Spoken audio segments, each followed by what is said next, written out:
আসসালামু আলাইকুম। আশা করি সবাই ভালো আছেন। কিন্তু ফেনীর মতো, কুমিল্লার মতো আমাদের দেশে এখনো শেরপুর অবস্থা ভালো না।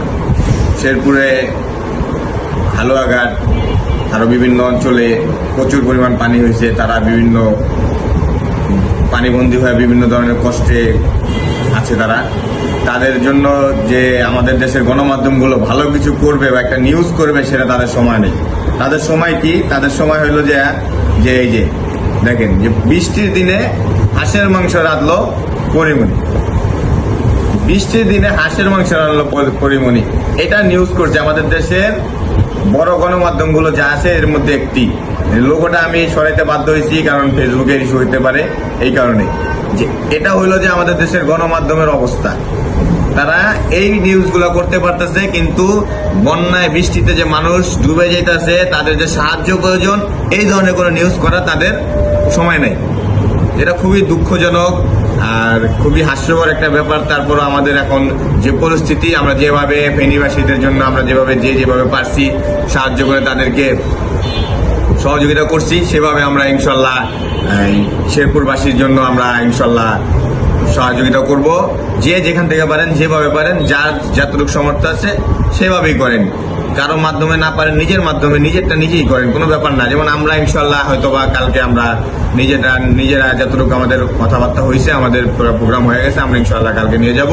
আমাদের জন্য দোয়া করবেন, আপনারা দোয়া করলেই যথেষ্ট ইনশাল্লাহ। আশা করি সবাই যার স্থান থেকে সঠিক পদক্ষেপটা নেবেন।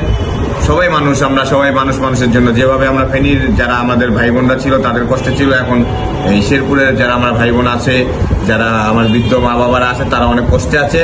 তারপরে গরু ছাগল যাদের হাঁস মুরগিগুলো আছে, গরু ছাগলগুলো, তার সেই পশুগুলো অনেক কষ্টে আছে। তাদের জন্য গোখাদ্য যদি পারেন আপনারা, গরুদের কিছু খাবার বা মানুষের যেভাবে পারেন যতটুকু সামর্থ্য, এটা নিয়ে ইনশাল্লাহ আপনারা যাবেন, তাদের সাহায্য করবেন আশা করি। আসসালামু আলাইকুম, আল্লাহ হাফেজ।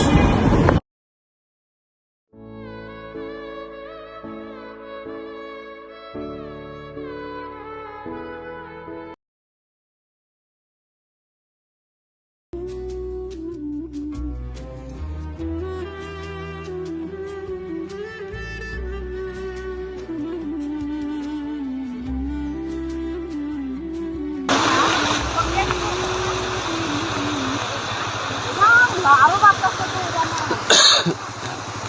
বড় পানি করে করে আমি বড় পানি ওটা ধরে আছে। আমি বড় পানি তো না